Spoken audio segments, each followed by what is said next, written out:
Buenas tardes, estudiosos de programación orientada a objetos. Esta es la videoclase del módulo 3 correspondiente a colecciones y manejo avanzado de aplicaciones orientadas a objetos en Java. Este es el material de estudio que tienen. Vamos a recorrer una de las partes. Si existiera alguna inquietud, pregunta o alguna propuesta, por favor me la comunica. Yo amablemente la contesto lo más rápido posible. Bueno, vamos a empezar a hablar de colecciones en Java. Creo que algunos de ustedes ya han usado colecciones. Las colecciones son una interfaz. Perdón, ampliamos un poco. La colección es una interfaz que produce un iterador, que es otra interfaz. El iterador es la interfaz que contiene los métodos que permiten moverse o ir de un elemento a otro de la colección. Ojo, ambas son interfaces, es decir, que solo definen lo que se debe hacer, no dicen cómo, no tienen implementación, ni la colección ni el iterador. Esto es bien interesante. Yo puedo usar la interfaz list. La interfaz list está heredando, sí, de colección. Y ella contiene o está definida también por el list iterator. El iterador de listas básicamente permite iterar sobre una lista. En general, uno utiliza siempre un list,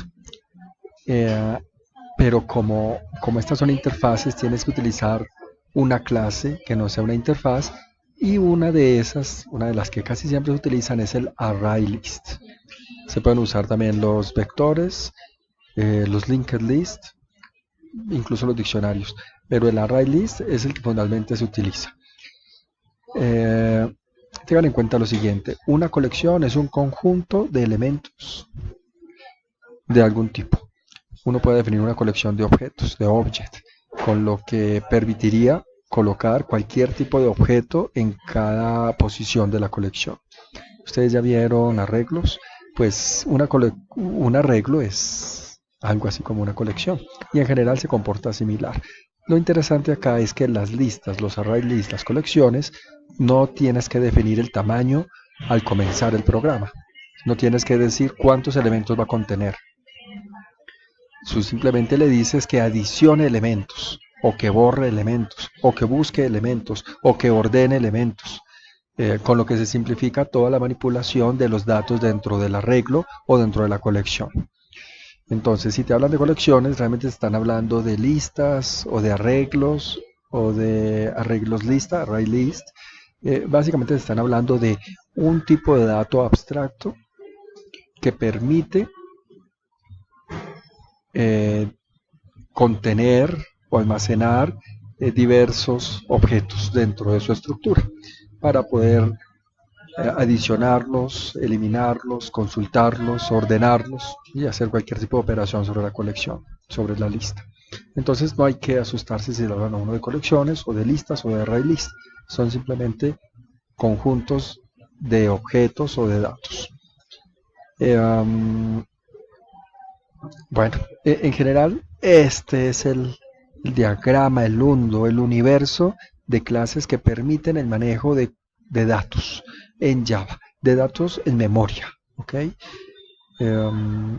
Bueno, tenemos también el map es muy interesante porque el mapa define, el hash map puede ser, el mapa define dos columnas, es decir, es un arreglo bidimensional donde la primera columna es el ID, la identificación de cada registro, puede ser un consecutivo, puede ser la cédula, puede ser el nombre.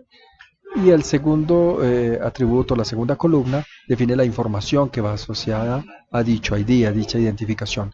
Los mapas son básicamente como un directorio telefónico, como la lista de contactos de tu celular, en donde tienes un número y un nombre. Puedes buscar por número y encuentras el nombre, o puedes buscar por nombre y encuentras el número.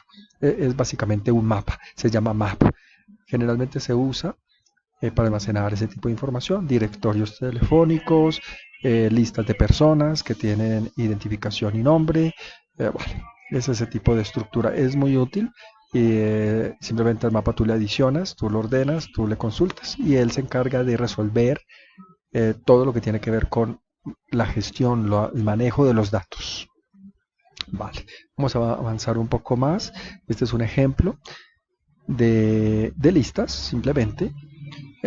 Lo esencial aquí es lo siguiente. Yo defino una lista ls, la defino como de tipo ArrayList.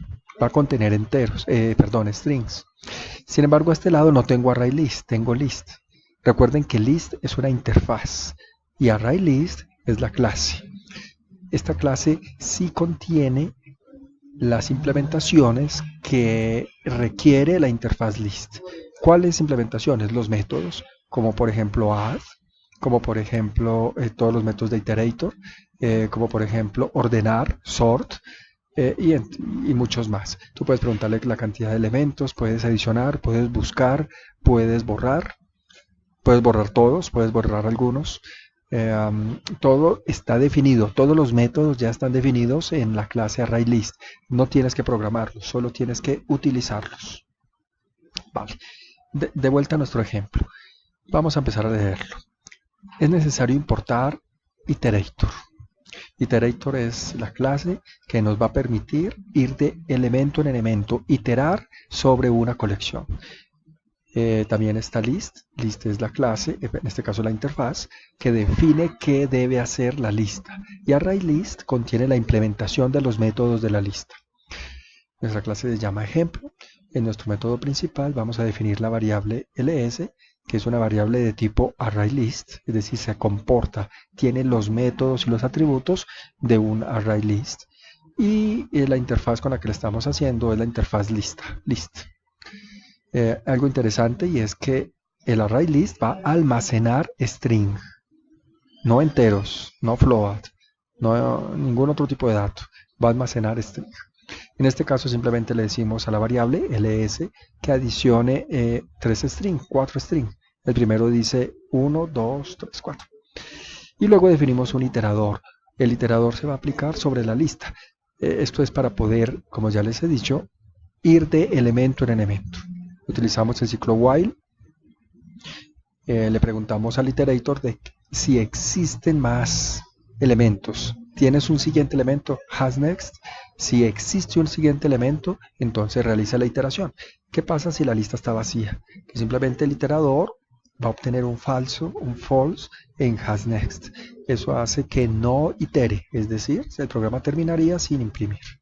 Pero en este caso hace 4 iteraciones.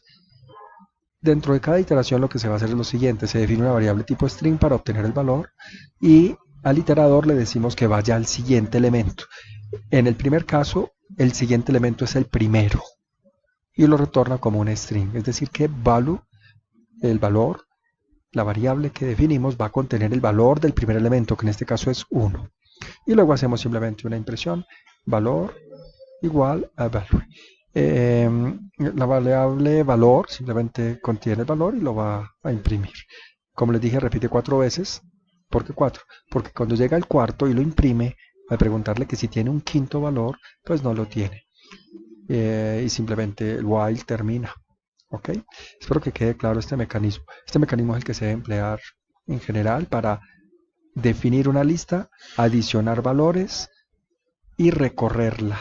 Puede ser para imprimirla, puede ser para hacer cálculos, puede ser para lo que se requiera. Muy bien. Ok, estos son algunos de los métodos que provee ArrayList, que están definidos en la interfaz list. El método add. Add adiciona un objeto del tipo que hayamos indicado. Pero yo puedo adicionar un objeto o un elemento, un valor, en una posición exacta de la lista. Entonces simplemente le digo en qué posición quiero adicionarla. Por ejemplo, le digo adicione en la posición 10 el elemento A o H o el texto XYZ. Entonces lo puedo adicionar ahí. Esto hace que se inserte el dato y se muevan los otros datos que están en la lista. Es muy útil cuando tengo que mantener la lista ordenada. Ok, este es el método get. ¿Qué hace get? Retorna el elemento que está en una posición determinada. Aquí tengo que pasar un entero, un índice. Por ejemplo, si le digo que retorne el elemento que está en la posición 10, pues me retorna el elemento en esa posición. Ok. Index of es muy útil porque simplemente yo le digo busque. Esto es buscar y decirme en qué posición está. ¿Cuál es el índice de uno de los objetos? En el ejemplo anterior, si yo hubiera dicho object index of, entre comillas, 1, me hubiera retornado la posición en la que se encuentra el texto 1. Otro método es isEmpty, está vacío, es una pregunta, retorna verdadero o falso. Si está vacío, pues retorna verdadero, y si está lleno o no tiene algún elemento, pues retorna falso. Remove permite remover un elemento en una posición determinada. Remove 5 remueve el elemento que está en la posición 5 de la colección. Pero también le puedo decir que haga un remove de un objeto. Por ejemplo, remove entre comillas 1. Entonces va a remover el objeto cuyo valor es 1. Lo busca y lo remueve, lo elimina. Remover es quitar de la lista de la colección y reacomodar todos los demás elementos para que queden consecutivos. Set. En este caso el set básicamente modifica, reemplaza, sobrescribe el elemento que esté en una posición. No adiciona posiciones a la colección, sino que coloca un elemento en una posición que ya existe, borrando el valor anterior. Size es la cantidad de elementos que tengo, el tamaño de la lista o de la colección. Y sublist pues simplemente me retorna una nueva lista, pero no completa, sino parcial, desde un índice hasta el otro. Por ejemplo, sublist 5-10 me retorna una nueva lista entre los valores 5 al 10 que están en esas posiciones. Ok. El manejo de listas es así de simple. Este es el ejemplo anterior, el resultado del ejemplo anterior. En la guía está detallado cada uno de los códigos, lo que deben hacer. No tienen que desarrollarlo en Eclipse, pueden utilizar otros entornos de desarrollo como NetBeans, incluso entornos de desarrollo en línea. Si buscan en internet, en su navegador Java Online, les va a desplegar algunos sitios web en donde se puede hacer desarrollo Java sin ningún problema, sin tener que instalar nada. Esto simplifica en ocasiones el desarrollo de los aplicativos, siempre y cuando sean de consola, es decir, así saliendo por la consola. Si son aplicativos gráficos, pues no hay nada que hacer, hay que hacerlos o con NetBeans o con Eclipse. Bueno, les recomiendo que lean por favor toda la documentación que aparece acá y que la utilicen para realizar sus proyectos. Agradezco mucho su atención. Estoy atento a las preguntas. Muy amables.